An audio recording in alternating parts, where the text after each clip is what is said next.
Good afternoon all of you. Welcome to CGS coaching. स्वागत है आप सभी का।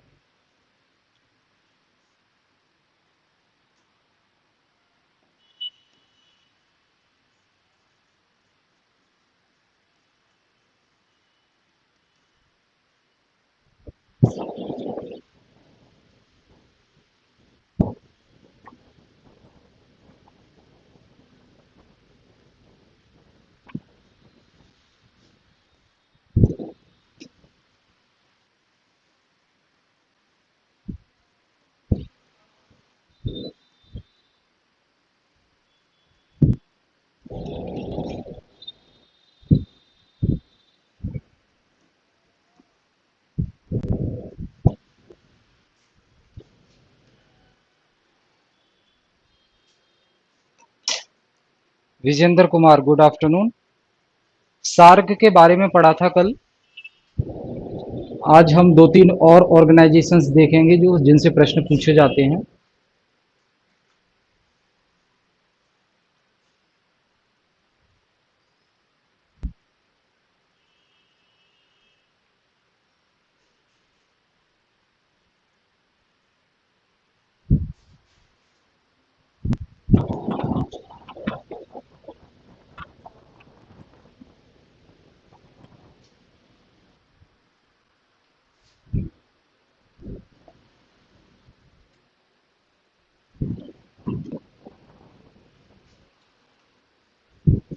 वर्ल्ड ट्रेड ऑर्गेनाइजेशन, विश्व व्यापार संगठन।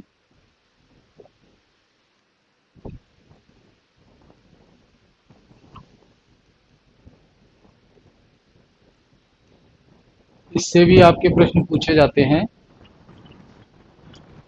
तो ध्यान रखना है, डब्ल्यूटीओ को पहले किस नाम से जाना जाता था? GATT। GATT यानी कि journal agreement on trade and tariff. General agreement on trade and tariff, इस नाम से पहले जाना जाता था। बाद में फिर GATT का नाम चेंज करके WTO कर दिया गया। ठीक है। जो GATT है उसकी स्थापना 1948 में की गई थी, जिसमें 23 नेशंस शामिल थे। उसके बाद 1995 में इसका नाम चेंज करके WTO कर दिया गया और एक नए सिरे से स्थापना की गई 1995 में। ठीक है। तो इसका मेन काम क्या है कि जितने भी इसके मेंबर कंट्रीज हैं, जितने भी सदस्य देश हैं, वो आपस में फेयरली ट्रेड करें, इंपोर्ट करें, एक्सपोर्ट करें और एक दूसरे के सामान पर जो हम आयात करते हैं या निर्यात करते हैं उस पर किसी भी प्रकार की रोक न लगाएं। इंडिया में देखा होगा आपने, कई बार दीपावली के टाइम पर यह मुहिम चलती है कि चाइना के प्रोडक्ट को बैन कर दिया जाए, चाइना के प्रोडक्ट हम नहीं खरीदेंगे। तो अगर ऐसा इंडिया डायरेक्टली करता है तो WTO बीच में आ जाएगा। वो कहेगा नहीं भाई, ये जो ट्रेड है, इंपोर्ट एक्सपोर्ट है, वो फेयर रूप से चलना चाहिए, कोई इस पर रोक नहीं लगाना चाहिए। क्योंकि अगर कोई इस पर रोक लगाएगा तो वो ग्लोबल इकोनॉमी, वैश्विक अर्थव्यवस्था के लिए खतरनाक होगा। क्लियर है?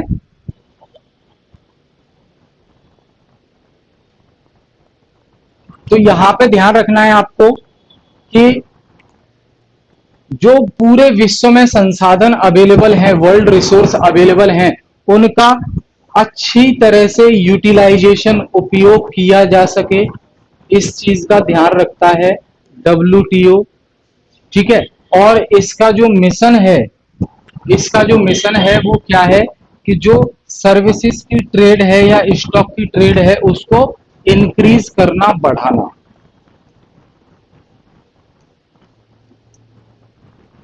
क्लियर? और जो पूरे वर्ल्ड में रिसोर्सेज अवेलेबल हैं उनका अच्छी तरह से यूटिलाइजेशन करना कि कोई भी चीज बर्बाद न हो। ठीक है। अब WTO जो है वो डील करता है, कमोडिटी से भी डील करता है और सर्विसेज से भी डील करता है। यानी कि वस्तुएं और सेवाएं दोनों से डील करता है, वस्तुओं और सेवाओं। वस्तुएं में तो सारे प्रोडक्ट आ जाएंगे जिनका उत्पादन हो रहा है फिजिकली, और सर्विसेज में आ जाएंगे जैसे कि आईटी कंपनीज हैं, वो अपनी सर्विसेज देती हैं, सॉफ्टवेयर डेवलप करती हैं, फिर उनको दूसरे देशों को सेल करती हैं। मेडिकल साइंस की जो सर्विसेज हैं वो आ जाएंगी, एजुकेशन सेक्टर की सर्विसेज हैं, टूरिज्म की सर्विसेज हैं, बैंक की सर्विसेज हैं, ये सारी चीजें इसमें शामिल हैं। तो सभी को रेगुलेट करता है इंक्लूडिंग सर्विसेज और कमोडिटीज। कमोडिटीज मतलब प्रोडक्ट, जो भी फिजिकल प्रोडक्ट है जिसका उत्पादन होता है प्लांट पर मशीनरी के द्वारा, वो सारी चीजें। तो ध्यान रखना, गुड्स और साथ ही साथ सर्विसेज दोनों को रेगुलेट करता है वर्ल्ड लेवल पर। क्लियर है?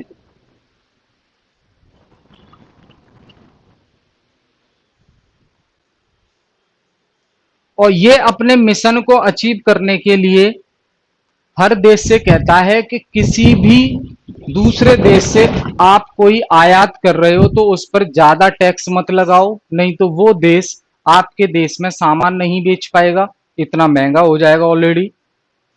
टैक्स भी मत लगाओ, किसी भी प्रकार का टैरिफ मत लगाओ, क्योंकि ज्यादा टैरिफ लगाना, ज्यादा टैक्स लगाना, वो भी इनडायरेक्ट रूप से आप यही कह रहे हो ना कि हम चाइना के प्रोडक्ट को नहीं खरीदेंगे। एक तो ऑप्शन हो गया कि चाइना से मान लीजिए पटाखे आते हैं, पटाखे दीपावली पर, खिलौने आते हैं, तो एक तो ऑप्शन भारत सरकार के पास ये हो गया कि डायरेक्टली प्रधानमंत्री मोदी जी आए और वो कह दें कि हम चाइना के किसी भी प्रोडक्ट का इंपोर्ट नहीं करेंगे, चाइना से कोई भी सामान नहीं मंगाएंगे। एक तो ये ऑप्शन है बंद करने का। दूसरा तरीका क्या है? दूसरा तरीका ये है कि मोदी जी कह दें कि पटाखों पर हम 200% टैक्स लगाएंगे जो चाइना से आ रहा है, तो इतना महंगा हो जाएगा, इंडिया के लोग क्यों खरीदेंगे उस पटाखे को, तो वो वैसे ही बंद हो जाएगा।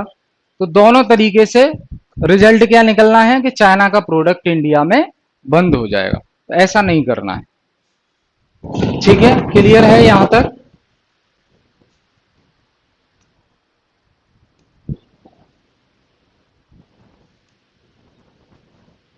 अब देखिए उद्देश्य क्या है डब्ल्यूटीओ के। भाई इसकी स्थापना की गई तो कुछ उद्देश्य को लेकर की गई होगी। तो इसका उद्देश्य है कि जो अंतर्राष्ट्रीय व्यापार है, जो अंतर्राष्ट्रीय व्यापार है, अंतर्राष्ट्रीय व्यापार, उसके लिए नियम या रूल्स सेट करना। और डब्ल्यूटीओ इंटरनेशनल ट्रेड के लिए जो रूल्स रेगुलेशन सेट करेगा उसको सभी देश, सभी देश, सभी देश इन द सेंस जो डब्ल्यूटीओ के मेंबर हैं, जो डब्ल्यूटीओ के सदस्य हैं, वो सभी देश उसको फॉलो करेंगे। कोई भी उसका वायलेशन नहीं करेगा, सभी देश उसको फॉलो करेंगे। ठीक है? अगर किसी भी देश, किन्हीं भी दो देशों के बीच में व्यापार को लेकर, व्यापार को लेकर कोई कॉन्फ्लिक्ट पैदा होता है, विवाद पैदा होता है, तो उसको सुलझाने का काम भी, उसको सुलझाने का काम भी जो है डब्ल्यूटीओ का है। ठीक है? इससे रिलेटेड जो डिसीजन मेकिंग है, निर्णय लेना, वो भी डब्ल्यूटीओ का काम है। ठीक है? अब जो मेंबर कंट्रीज हैं, जो सदस्य देश हैं, जो डब्ल्यूटीओ के सदस्य देश हैं, उनके अंदर standard of living, standard of living को बढ़ाना, ये भी इसका उद्देश्य है। ठीक है? और जो टैरिफ हैं और नॉन टैरिफ जो बैरियर हैं, जो रुकावटें हैं, मतलब आयात और निर्यात करने में अगर कोई देश किसी भी प्रकार की रुकावट पैदा कर रहा है तो उसको खत्म करने का काम भी डब्ल्यूटीओ का है, जिससे खत्म होने के बाद अच्छी तरह से आयात और निर्यात हो सके। ठीक है।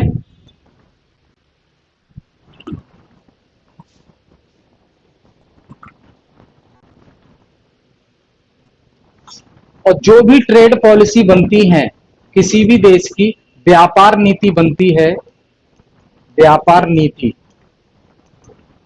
या एनवायरमेंटल पॉलिसी, पर्यावरण नीति, पर्यावरण नीति और सस्टेनेबल डेवलपमेंट, तो इसके लिए कोऑर्डिनेट करता है डब्ल्यूटीओ हर मेंबर कंट्री से। ऐसा नहीं है कि इंडिया ने अपनी ट्रेड पॉलिसी डेवलप कर ली अपनी मर्जी से और उसकी ट्रेड पॉलिसी में ऐसा है कि दूसरे देशों से सामान ही नहीं खरीदना है, तो भाई ऐसी ट्रेड पॉलिसी कोई देश नहीं बनाएगा, तो डब्ल्यूटीओ उसके साथ कोऑर्डिनेट करेगा।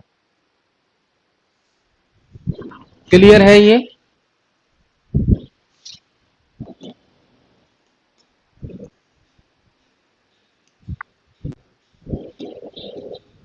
मेंबर्स कितने हैं? मेंबर्स, तो जब 1 जनवरी 1995 को इसकी स्थापना हुई, उस समय 123 देश इसके सदस्य थे जिन्होंने साइन किया था एग्रीमेंट पर। और इसी को रिप्लेस करके, इसको किसके द्वारा रिप्लेस करके बनाया गया था? मैंने बात की शुरुआत में, GATT के द्वारा, general agreement on trade and tariff. ठीक है। लेकिन शुरुआत में 123 सदस्य थे, लेकिन आज के टाइम पर बढ़कर ये 164 कंट्रीज हो गई हैं डब्ल्यूटीओ की। ये 29 जुलाई 2016 तक का डेटा है आपके सामने। सबसे न्यू मेंबर कौन सा है? सबसे न्यू मेंबर जिसने बाद में ज्वाइन किया है वो है अफगानिस्तान। अफगानिस्तान सबसे नया मेंबर है। सार्क में भी हमने देखा था कि अफगानिस्तान ने सबसे लास्ट में ज्वाइन किया था। ठीक है। और वही सिंपल चीज जो मैंने शुरुआत में बताई, जितने भी लॉ और पॉलिसीज बनाई जाती हैं डब्ल्यूटीओ के अंडर में, डब्ल्यूटीओ के अंडर में, वो सभी पॉलिसीज को, सभी नीतियों और कानूनों को सभी सदस्य फॉलो करेंगे, सभी सदस्य देश फॉलो करेंगे। ठीक है भाई, ये मेंबर से रिलेटेड है। विजेंद्र जी क्लियर है यहां तक? एक बार बताएंगे कमेंट करके, कोई डाउट है तो पूछिए।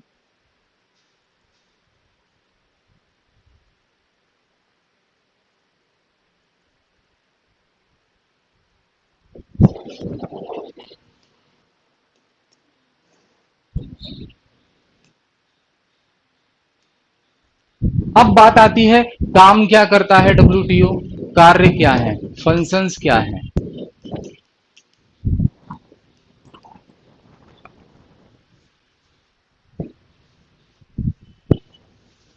तो वही टैरिफ और नॉन टैरिफ जो बैरियर्स हैं, बैरियर्स मतलब रुकावटें, जो बैरियर्स हैं उनको खत्म करता है। ठीक है। और ये एक बहुत बड़ा बाजार सभी देशों को उपलब्ध करवाता है, जिससे वो देश अपने देश में बनाए गए सामान को दूसरे देश में आसानी से बेच सकें और अपनी अर्थव्यवस्था को ग्रो करवा सकें, अर्थव्यवस्था में वृद्धि करवा सकें। क्योंकि किसी देश का सामान जितना सेल होगा उतना ही उस देश की जीडीपी यानी कि ग्रॉस डोमेस्टिक प्रोडक्ट और कहें नेशनल इनकम, राष्ट्रीय आय उस देश की बढ़ेगी। तो सामान का उत्पादन और सामान को बेचना, जिससे पैसा मिलेगा, और पैसा मिलेगा तो भाई आपके देश की इकोनॉमी साउंड बनेगी, इकोनॉमी स्ट्रांग बनेगी। अब बात अगर इंडिया की ही हम ले लें, इंडिया की ही बात ले लें, तो इंडिया में आईटी जो कंपनीज हैं वो बहुत अच्छा काम कर रही हैं। इंडिया में आईटी कंपनीज बहुत अच्छा काम कर रही हैं। फॉर एग्जांपल आईबीएम, ये तो विदेश की कंपनी है लेकिन इंडिया में भी ऑपरेट हो रही है। इसके साथ साथ भारत की कंपनीज हैं, इन्फोसिस हो गया, महिंद्रा सत्यम हो गया, एक्सचेंचर हो गया, विप्रो हो गया, टीसीएस हो गया, टीसीएल हो गया, एचसीएल हो गया। ये सारी आईटी कंपनीज हैं, बहुत अच्छा काम कर रही हैं। तो इंडिया के लिए तो बहुत कम सर्विसेज देती हैं, ये सॉफ्टवेयर डेवलपमेंट का काम करती हैं। इनके जो सॉफ्टवेयर हैं वो विदेशों में ज्यादा सेल होते हैं। तो जितने ज्यादा इन कंपनियों का मुनाफा होगा उतना ही भारत की इकोनॉमी स्ट्रांग होगी। ठीक है भाई, क्लियर है। तो पहला फंक्शन हो गया डब्ल्यूटीओ का, फैसिलिटेट इंटरनेशनल ट्रेड, अंतरराष्ट्रीय व्यापार को आसान बनाना सभी देशों के बीच में। दूसरा जो इसका फंक्शन है वो है रूल्स रेगुलेशन बनाने का, फॉर्मुलेशन ऑफ रूल्स। तो इसमें यहां बात होती है कि ट्रेडिंग रेजिम की बात करता है, जिसमें जो राष्ट्र होते हैं, राष्ट्र इन द सेंस समझिए, जहां भी अगर देश की बात कर रहा हूं मैं तो समझिए वो सारे देश जो डब्ल्यूटीओ के मेंबर हैं, डब्ल्यूटीओ के मेंबर हैं। तो डब्ल्यूटीओ के जो मेंबर सदस्य हैं वो किसी भी प्रकार के व्यापार पर, किसी भी प्रकार के व्यापार पर कोई रेस्ट्रिक्शंस नहीं लगा सकते, रुकावट नहीं लगा सकते, प्रतिबंध नहीं लगा सकते, प्रोहिबिट नहीं कर सकते। बहुत सारे सिनोनिम्स हैं इसके, पर्यायवाची हैं, कोई भी वर्ड इस्तेमाल कर सकते हैं आप। रेस्ट्रिक्शन नहीं लगा सकते, ऑब्स्टेकल्स पैदा नहीं कर सकते। तो ये सारी चीजें हैं। उसके बाद तीसरा फंक्शन आता है डब्ल्यूटीओ का, वो है protecting the interest of developing country, जो विकासशील देश हैं। विकासशील देश, भारत एक विकासशील देश है, पूरी तरह से विकसित नहीं है, भारत एक विकासशील देश है, अभी विकास चल रहा है। अब मोदी जी चाहेंगे तब विकास हो जाएगा, अभी तक तो नहीं हुआ 2019 से। ठीक है। और जो डेवलप कंट्रीज हैं जैसे कि यूनाइटेड स्टेट ऑफ अमेरिका, ये डेवलप कंट्रीज हैं, ये डेवलप कंट्रीज हैं।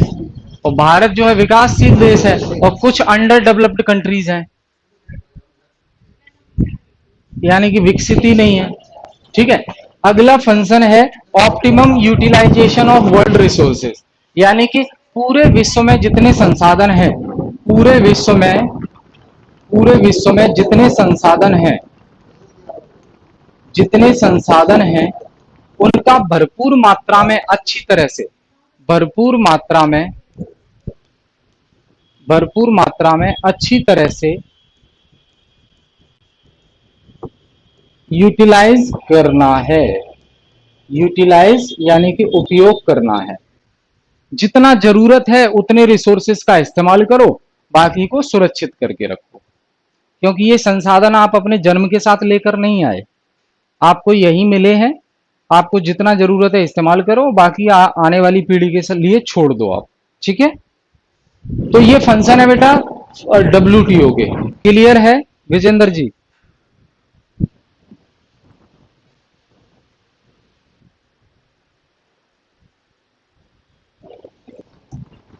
विशेषताएं क्या है?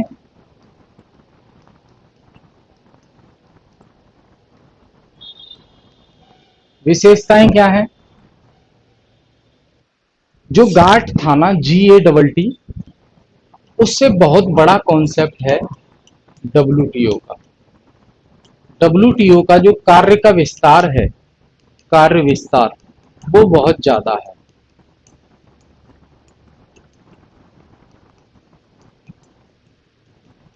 ठीक है। और जितने भी इसके सदस्य हैं, जैसे कि मैंने बात की 164 मेंबर हैं प्रेजेंट टाइम पर डब्ल्यूटीओ के, तो हर मेंबर कंट्री को ना वोटिंग राइट मिला हुआ है, वोट देने का अधिकार है किसी भी डिसीजन पर। एक देश का एक वोट माना जाएगा, एक देश का एक वोट माना जाएगा।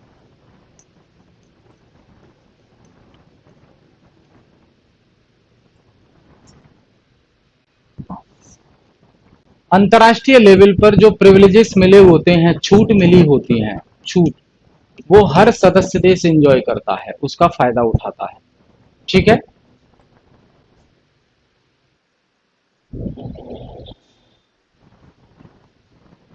जैसे मैंने बात की वर्ल्ड लेवल पर या कहें ग्लोबल ट्रेड, वैश्विक व्यापार, उससे रिलेटेड जितने भी रूल्स रेगुलेशन हैं वो सभी मेंबर कंट्रीज को, सभी सदस्य देशों को मानने पड़ते हैं। ठीक है। और जितने सदस्य देश हैं, जैसे कि 164 कंट्रीज हैं, तो उन 164 कंट्रीज के बीच में डिस्कशन किसी भी प्रकार का होता है व्यापार से रिलेटेड, तो ये एक प्लेटफॉर्म के रूप में काम करता है। ये एक मंच प्रदान करता है, जिस मंच पर ये 164 कंट्रीज आपस में व्यापार से रिलेटेड चीजें डिस्कस कर सकती हैं। ठीक है।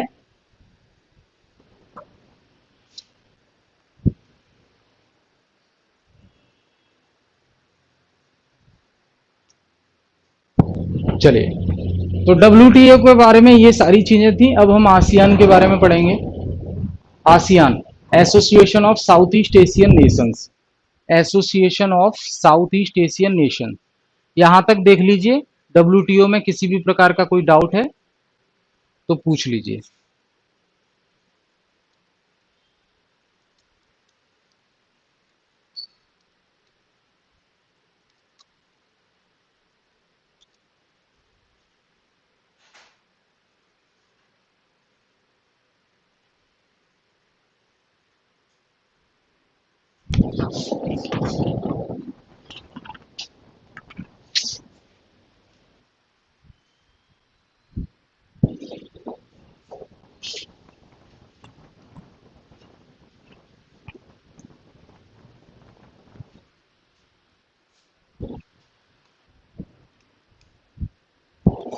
डब्ल्यूटीओ का होता है बेटा डायरेक्टर जनरल।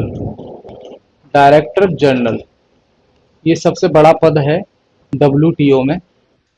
डायरेक्टर जनरल होता है, जो कौन है?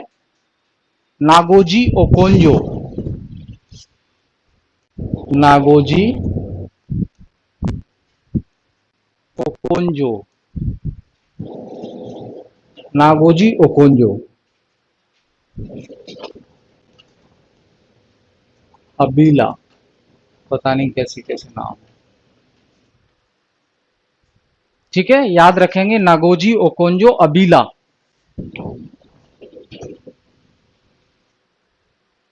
ठीक है। डब्ल्यूटीओ से रिलेटेड और भी अगर कोई डाउट है तो पूछ लीजिए अभी, फिर आसियान के बारे में हम पढ़ेंगे।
नोट करेंगे। अगर डब्ल्यूटीओ से रिलेटेड कोई भी डाउट है तो बताइए मुझे कमेंट करके।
उधर उधर मुझे चल रही, इधर यहाँ तक।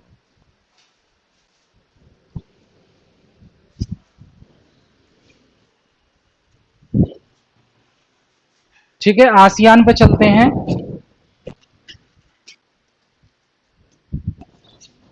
देखिए, association of south east Asian Nations, ASEAN.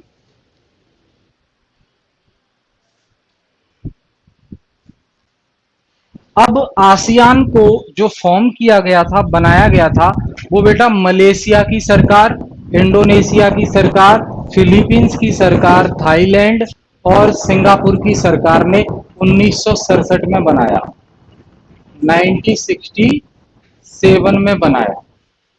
ठीक है, किस लिए बनाया? तो आर्थिक विकास को प्रमोट करने के लिए, आर्थिक विकास को, इसके साथ साथ शांति, इसके साथ साथ सुरक्षा, इसके साथ साथ सामाजिक विकास,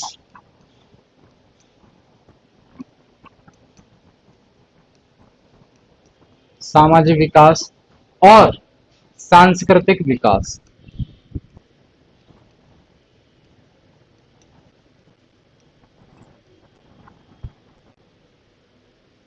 कहां पर? साउथ ईस्ट एशियन रीजन में, साउथ ईस्ट एशियन का जो क्षेत्र है वहां पर, साउथ ईस्ट एशियन क्षेत्र। ध्यान रखेंगे, यहां से क्वेश्चन पूछा जा सकता है कि जो आसियान है उसको किसने मिलकर फॉर्म किया था? तो Malaysia, Indonesia, Philippines, Thailand, Singapore ने 1967 में फॉर्म किया था। इसका उद्देश्य क्या था कि जो साउथ ईस्ट एशियन रीजन है, साउथ ईस्ट एशियन क्षेत्र है, उसमें आर्थिक विकास, शांति, सुरक्षा, सामाजिक विकास और सांस्कृतिक विकास को प्रोत्साहित करना, सांस्कृतिक विकास को प्रोत्साहित करना, ये इसका उद्देश्य था। ठीक है, अब पहली बार, ध्यान रखना, पहली बार ऑनलाइन हैकेथॉन, ये एक मीटिंग कहेंगे इसको, ऑनलाइन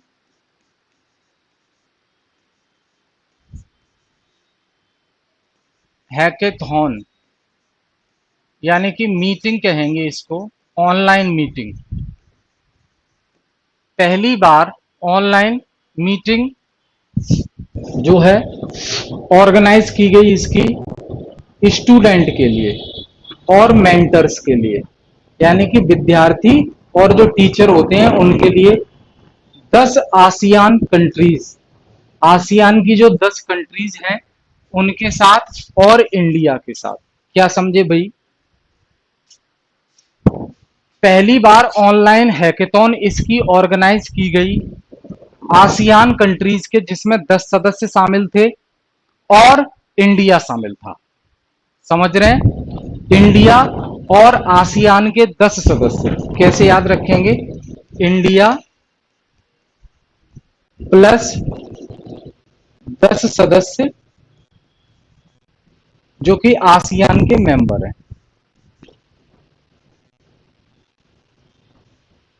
इनकी सबकी मिलकर एक मीटिंग हुई। वो किसके लिए हुई?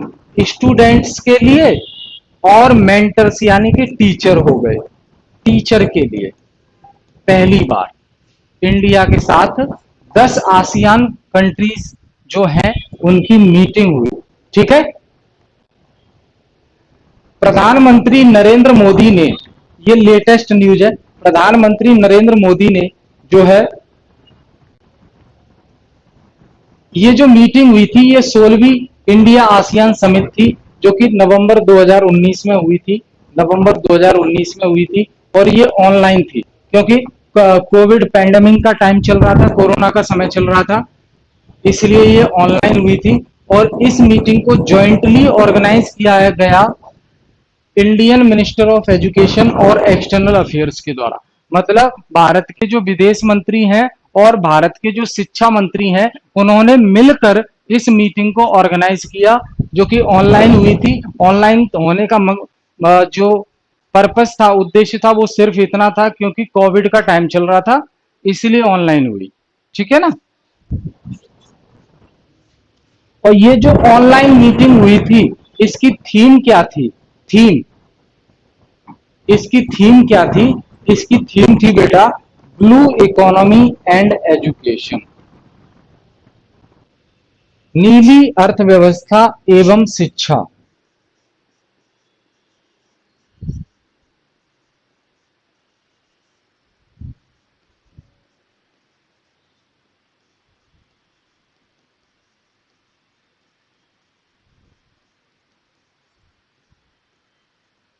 ब्लू इकोनॉमी एंड एजुकेशन, ये इसकी थीम थी। थीम याद रखेंगे आप।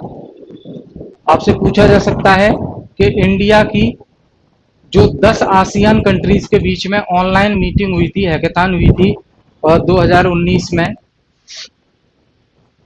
उसकी थीम क्या थी? तो ब्लू इकोनॉमी एंड एजुकेशन। ठीक है, क्लियर है यहां तक?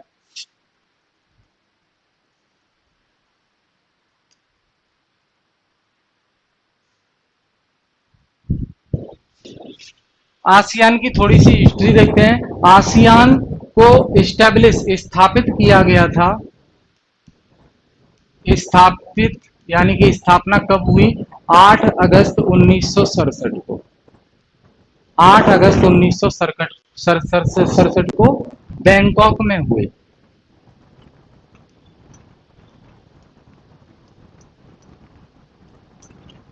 बैंकॉक में हुई, थाईलैंड में है बैंकॉक, ध्यान रखना।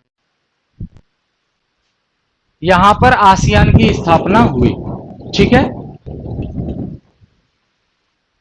इसके लिए एक बैंकॉक डिक्लेरेशन को साइन किया गया। इसके लिए एक बैंकॉक डिक्लेरेशन को साइन किया गया। ठीक है। जो इसके फाउंडिंग फादर्स थे, founding fathers of the countries. शुरुआत में हमने बात की थी Indonesia, Malaysia, Thailand, Singapore, Philippines, ये सब शामिल थे। ठीक है। इससे पहले आसियान को, इससे पहले आसियान को किस नाम से जाना जाता था ये भी जरूरी है। इससे पहले आसियान को जाना जाता था association of south east Asia, ASA। तो यहां बेटा ध्यान रखेंगे आप,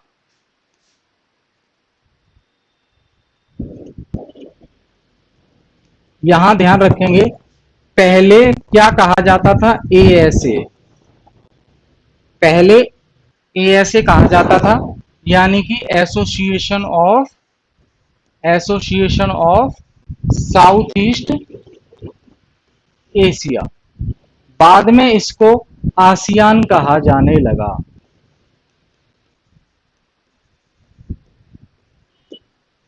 ठीक है। और जो ASA था ना, उसमें सिर्फ थाईलैंड, फिलीपींस और मलेशिया शामिल था। लेकिन जब ये आसियान बना तो उसमें थाईलैंड, फिलीपींस, मलेशिया तो शामिल था ही, उसके अलावा जो है सिंगापुर, इंडोनेशिया को भी शामिल कर लिया गया। ठीक है, इसके अलावा 5 अन्य सदस्य भी हैं। 5 अन्य सदस्य भी हैं जिन्होंने आसियान को ज्वाइन किया। धीरे धीरे आने वाले सालों में आसियान को ज्वाइन किया। ठीक है, और अब करंट में इसके सदस्य 10 हो गए हैं। 10 सदस्य हैं वर्तमान में, ध्यान रखेंगे।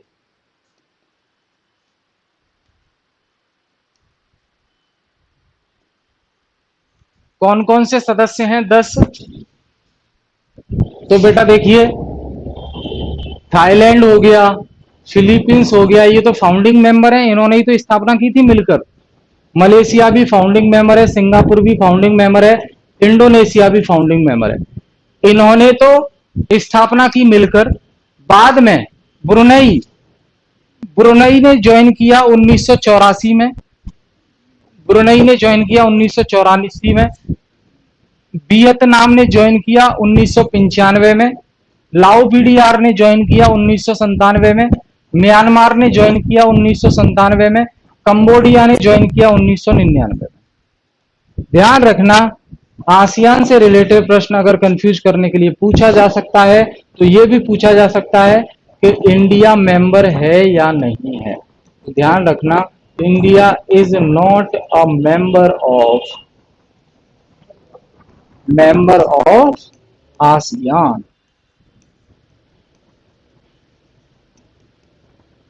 इंडिया जो है आसियान का मेंबर नहीं है। तभी तो आसियान की 2019 में जो ऑनलाइन हैकाथॉन हुई थी, तो आसियान के 10 देश प्लस इंडिया में एजुकेशन मिनिस्टर और विदेश मंत्री, इन्होंने मिलकर ये ऑनलाइन इवेंट ऑर्गेनाइज की मीटिंग की।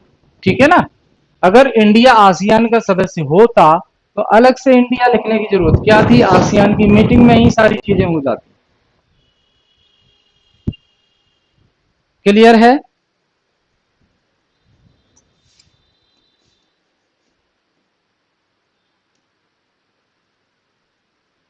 आसियान का उद्देश्य,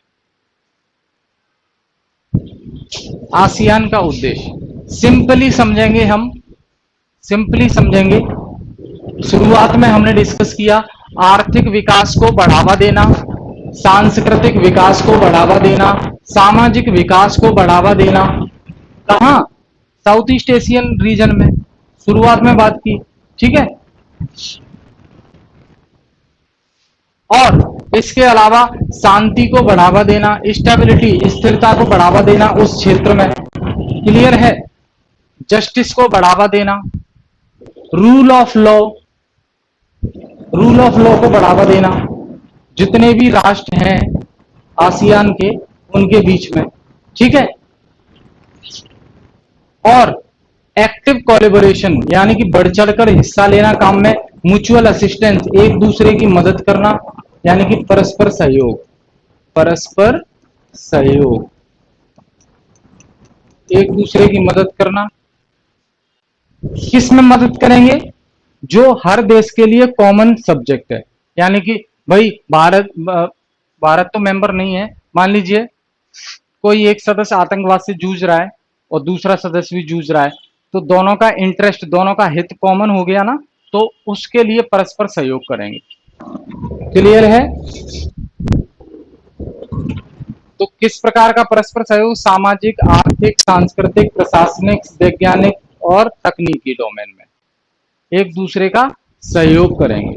ठीक है, और एक दूसरे सदस्य देशों को ट्रेनिंग भी देंगे, रिसर्च फैसिलिटी भी मुहैया कराएंगे, एजुकेशन सेक्टर में, एडमिनिस्ट्रेटिव यानी प्रशासनिक सेक्टर में, तकनीकी क्षेत्र में और व्यवसायिक क्षेत्र में एक दूसरे को ट्रेनिंग देने का काम भी करेंगे।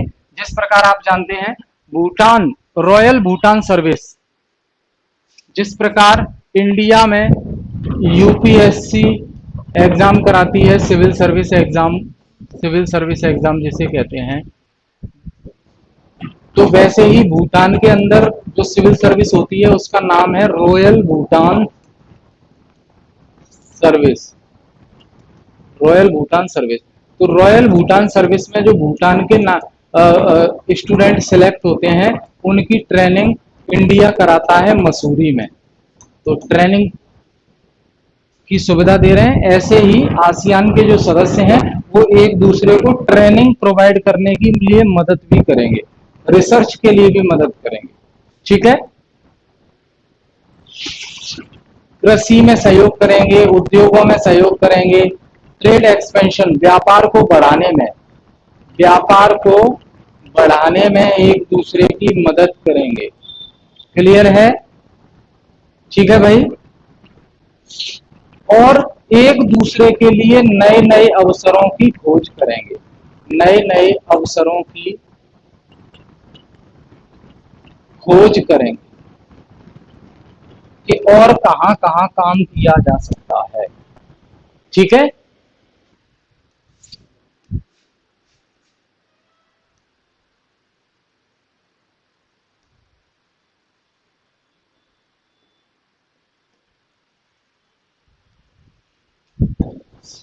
फंडामेंटल प्रिंसिपल वही है, म्यूचुअल रेस्पेक्ट, एक दूसरे की इज्जत करेंगे, सम्मान करेंगे। ठीक है, इंडिपेंडेंस के लिए, सोवरेनिटी संप्रभुता के लिए, समानता के लिए, टेरिटोरियल इंटीग्रिटी अखंडता के लिए। वही कल जब हमने सार्क की बात की थी वैसा ही सेम उद्देश्य है, नेशनल आइडेंटिटी की इज्जत करेंगे सभी राष्ट्र के लिए, जो सार्क में हमने बात की थी। ठीक है,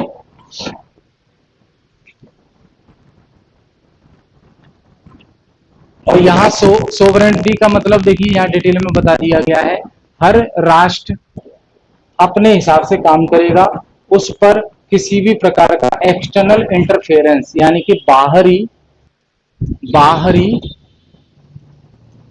दखल, बाहरी दखल नहीं दिया जाएगा किसी भी राष्ट्र पर, किसी भी राष्ट्र पर बाहरी दखल नहीं दिया जाएगा। ठीक है भाई।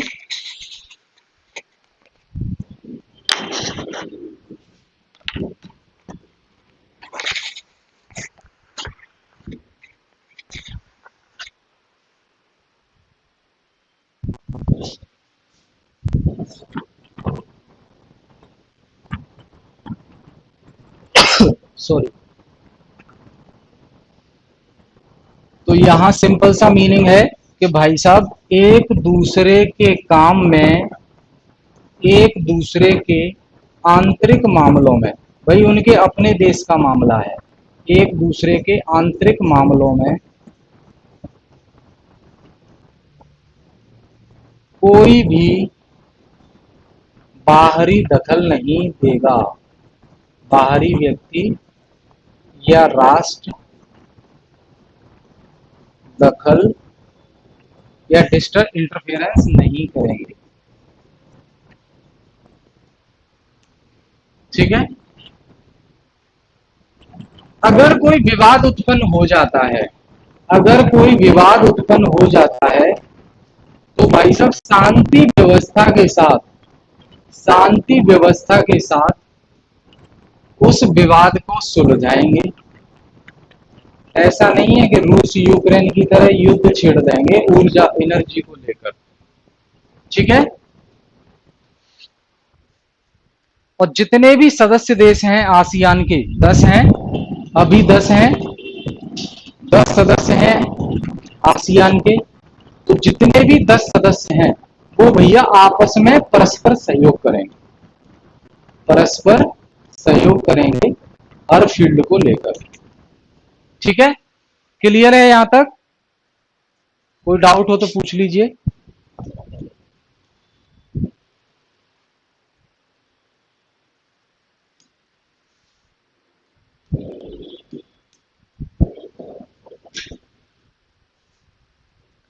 आसियान का हेडक्वार्टर इंडोनेशिया में है, और इंडोनेशिया हमें पता है फाउंडिंग मेंबर था, फाउंडिंग मेंबर,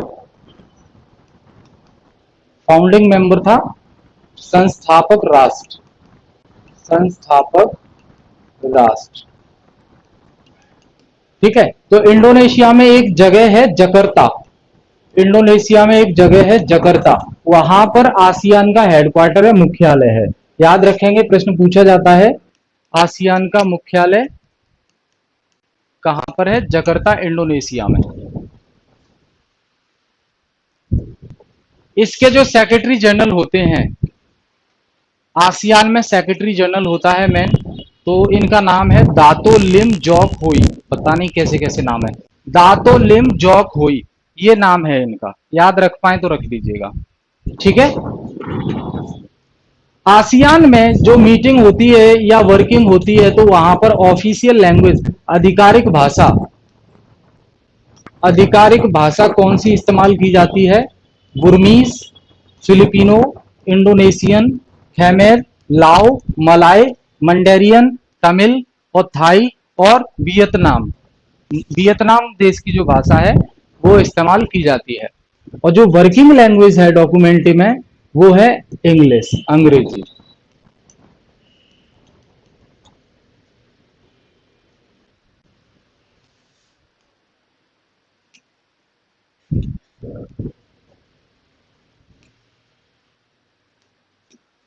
ठीक है,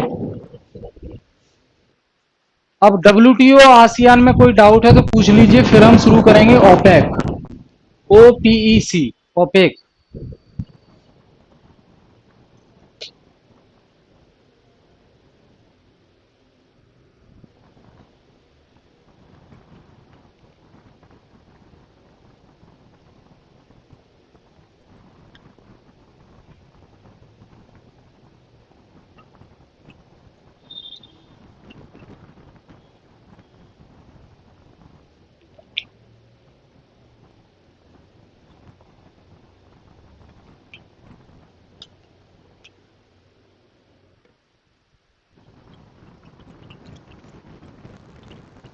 ओपेक,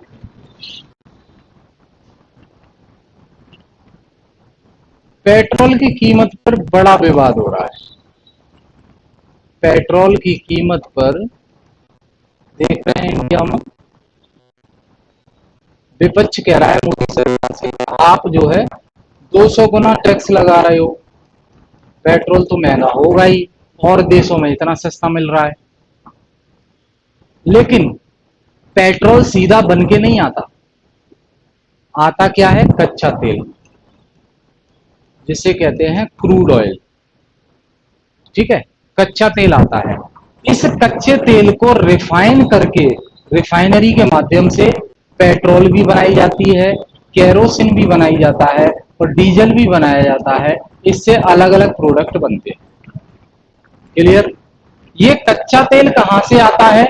ये कच्चा तेल सबसे ज्यादा जहां पाया जाता है वो है Iran, Iraq, Kuwait, Saudi Arabia, Venezuela, इन कंट्रीज में सबसे ज्यादा पाया जाता है कच्चा तेल।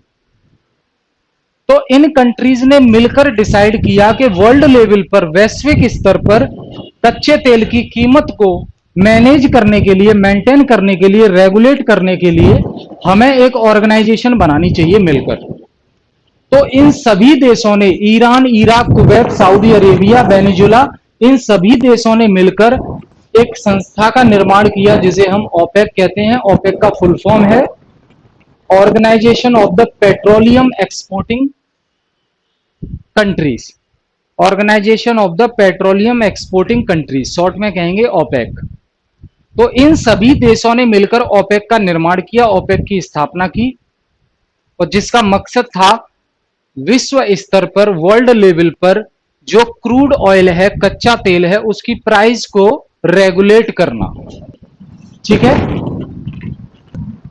जिस प्रकार इंडिया की जो सेंट्रल बैंक है, रिजर्व बैंक ऑफ इंडिया, वो मनी मार्केट को रेगुलेट करती है, और जो सेबी है, security exchange board of India, वो कैपिटल मार्केट को रेगुलेट करती है, उसी प्रकार कच्चे तेल की प्राइस को रेगुलेट करने के लिए वर्ल्ड लेवल पर इन कंट्रीज ने मिलकर ओपेक का स्थापना की 1960 में। 1960 में, सितंबर 1960 में इसकी स्थापना की गई और ये एक परमानेंट और इंटर गवर्नमेंटल ऑर्गेनाइजेशन है।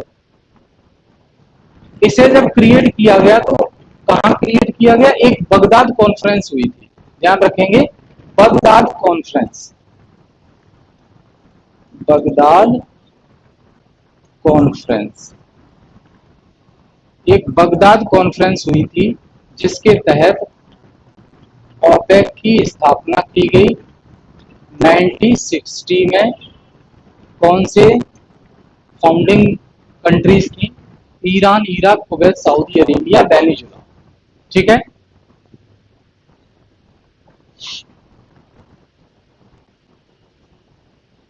अब इसकी थोड़ी सी ब्रीफ हिस्ट्री देखते हैं। जो रिप्रेजेंटेटिव थे इन सभी देशों के, जो अलग अलग रिप्रेजेंटेटिव्स थे, जैसे इंडिया को दूसरे देश में रिप्रेजेंट कौन करता है? या तो प्राइम मिनिस्टर मोदी करेंगे या प्रेसिडेंट रामनाथ कोविंद करेंगे। ठीक है, क्योंकि एग्जीक्यूटिव के हेड वही है। नॉमिनल हेड प्रेसिडेंट होता है इंडिया में और रियल हेड प्राइम मिनिस्टर होता है। इसी प्रकार इन सभी देशों के जो रिप्रेजेंटेटिव्स थे, प्रतिनिधि थे, प्रतिनिधि कहां के? Iran, Iraq, Kuwait, Saudi Arabia और वेनेजुला, इन सभी के प्रतिनिधि कहां मिले? बगदाद में मिले जाके। बगदाद में एक साथ मीटिंग की इन्होंने और कुछ तरीकों के बारे में डिस्कस किया। जो कच्चा तेल है जिसका उत्पादन होता है उसकी प्राइस को बढ़ाने के बारे में, कीमत को बढ़ाने के बारे में, ठीक है, ये डिस्कस किया। और जो मेंबर कंट्रीज है, एमओसी का मतलब मेंबर कंट्रीज, मेंबर कंट्रीज, उनके द्वारा एक्शन लिया जाए। अब क्या हुआ? शुरुआत में जो अरब नेशंस थे, जो अरब देश थे, शुरुआत में जो अरब कंट्रीज थी, अरब देश थे जो, उन्होंने क्या कहा कि बैरट या बगदाद में इसका हेडक्वार्टर होना चाहिए। शुरुआत में जो अरब देश थे उन्होंने क्या सलाह दी कि ये जो हम बना रहे हैं ओपेक, इसका जो हेडक्वार्टर है वो बैरट या बगदाद में होना चाहिए। ठीक है, लेकिन वेनेजुला ने जो है इसका घोर विरोध किया। वेनेजुला ने इसका घोर विरोध किया। उस बिहाफ पर स्विट्जरलैंड की एक जगह है जेनेवा, स्विट्जरलैंड की एक जगह है जेनेवा, तो उसको फिर सिलेक्ट किया गया कि हम हेडक्वार्टर यहां बनाएंगे। पहले तो बैरट और बगदाद के बारे में कहा कि हम हेडक्वार्टर यहां पर बनाएंगे, लेकिन फिर वेनेजुला ने विरोध कर दिया। वेनेजुला ने कहा नहीं, यहां पर नहीं बनाएंगे। तो फिर जो है डिसाइड करके, स्विट्जरलैंड की एक जगह है, बड़ा ही अच्छी जगह है स्विट्जरलैंड, है ना, तो स्विट्जरलैंड की एक जगह है जेनेवा, वहां पर फाइनल डिसीजन लिया गया कि वहीं पे हम हेडक्वार्टर बनाएंगे। ठीक है, अब स्विट्जरलैंड के साथ भी कुछ इशू आ गया, डिप्लोमेटिक, राजनयिक इशू आ गया, कुछ डिप्लोमेटिक इशू आ गया। इसलिए जो ओपेक का हेडक्वार्टर है, ओपेक का हेडक्वार्टर है वो फिर फाइनली वियना, ऑस्ट्रिया में, ऑस्ट्रिया देश की एक जगह है वियना, वहां पर 1 सितंबर 1965 को शिफ्ट कर दिया। वियना में 1 सितंबर 1965 को शिफ्ट कर दिया। ठीक है भाई,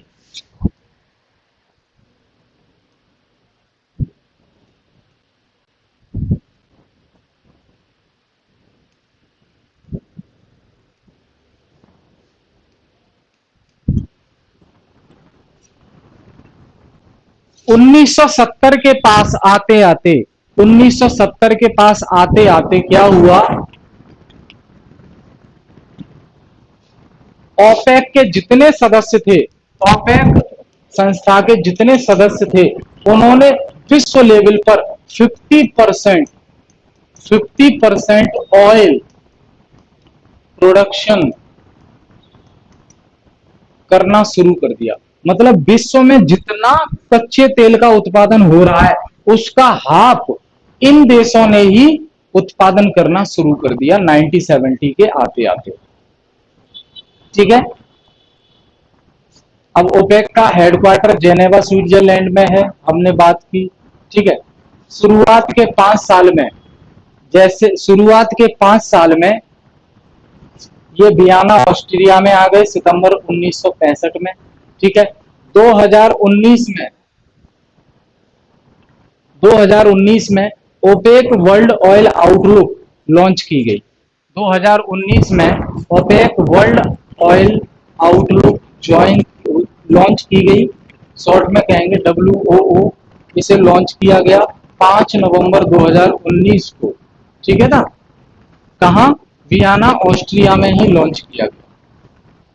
अब जो 13वां एडिशन था WOO का, उसमें इन डेप्थ रिव्यू था, डिटेल में सारी चीजें थी, लॉन्ग टर्म प्रोजेक्शन थी कि लंबे समय के लिए हमें क्या क्या प्लान करना है। ठीक है।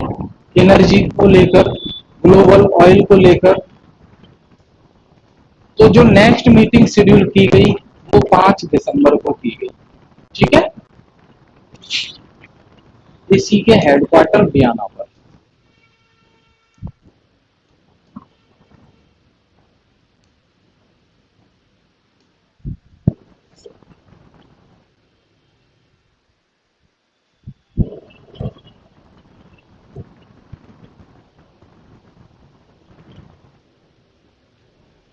बाद में कुछ लोगों ने ज्वाइन किया इसको।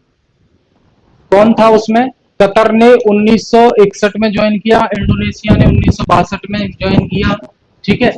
और अरब जमाइरिया ने 1962 में ज्वाइन किया, यूएई ने 1967 में ज्वाइन किया, अल्जीरिया ने 1969 में, नाइजीरिया ने 1971 में, इक्वाडोर ने 1973 से 92 के बीच में ज्वाइन किया, गैबोन ने जो है 75 से 94 के बीच में ज्वाइन किया। ये याद रखना है आपको।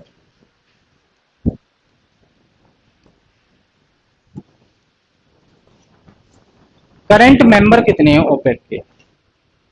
करंट मेंबर वर्तमान में कितने सदस्य हैं ओपेक के? तो ध्यान रखना, Algeria, Angola, UAE, Venezuela, Saudi Arabia, Congo, Libya, Nigeria, Kuwait, Iran, Iraq, Gabon और इक्वेटोरियल गियोना। ये इतने करंट मेंबर हैं, नाम याद रखने हैं आपको।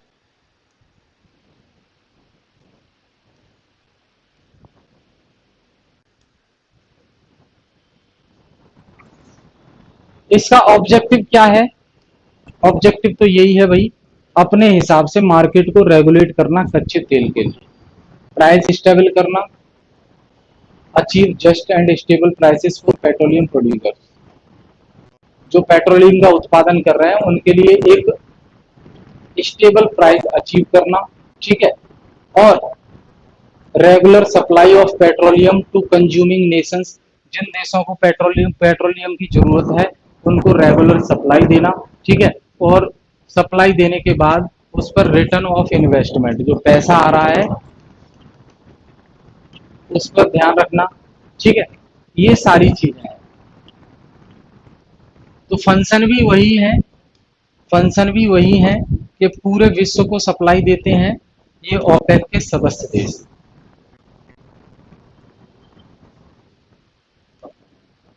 अब यहां देखेंगे आप, लास्ट में मैंने यहां पे शामिल किया है कुछ इंटरनेशनल ऑर्गेनाइजेशन और उनके हेडक्वार्टर कहाँ हैं। कुछ इंटरनेशनल ऑर्गेनाइजेशन और उनके हेडक्वार्टर कहाँ हैं ये सामने है आपके। जैसे कि यूएनओ का हेडक्वार्टर न्यूयॉर्क यूएसए में है,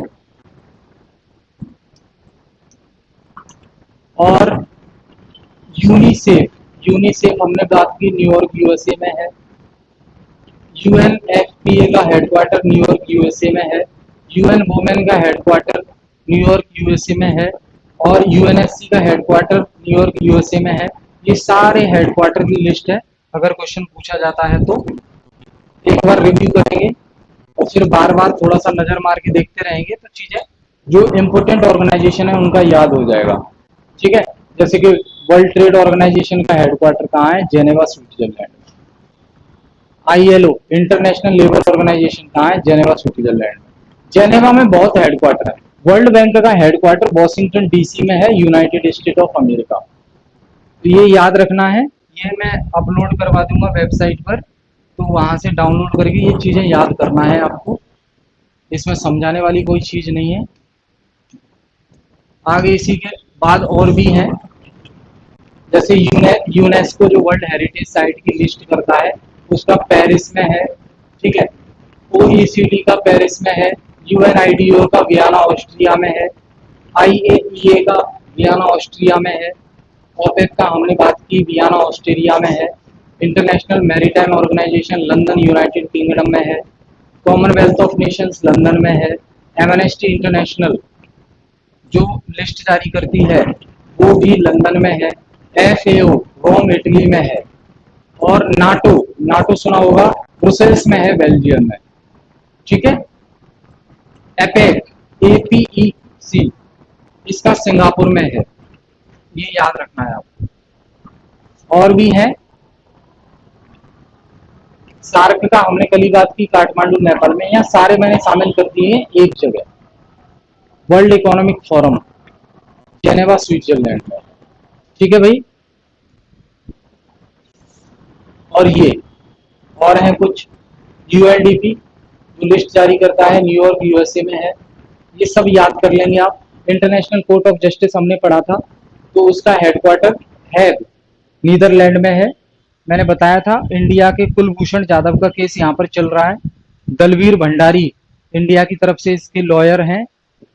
पाकिस्तान ने अरेस्ट कर लिया था उनको बॉर्डर पर, कह रहे थे अब बम फोड़ने आया था पाकिस्तान में।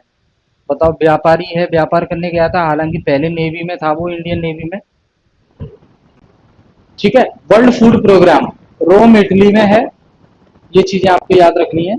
जेनेवा स्विट्जरलैंड में बहुत सारे हेडक्वार्टर हैं, बहुत सारी ऑर्गेनाइजेशन के। ठीक है भाई। तो ये चीज याद रखना है आपको इंटरनेशनल ऑर्गेनाइजेशंस के बारे में। इनके हेडक्वार्टर कहाँ कहाँ है उनकी लिस्ट मैंने लास्ट में शामिल कर दी है। ये वेबसाइट पर अपलोड हो जाएंगे, तो डाउनलोड करके आप वहां पे दो चार बार रिवीजन करेंगे तो चीजें, जो इंपोर्टेंट ऑर्गेनाइजेशन है उनके हेडक्वार्टर आपको याद हो जाएंगे। ठीक है भाई। चलिए ठीक है, फिर मिलते हैं नेक्स्ट क्लास में। Thank you all of you.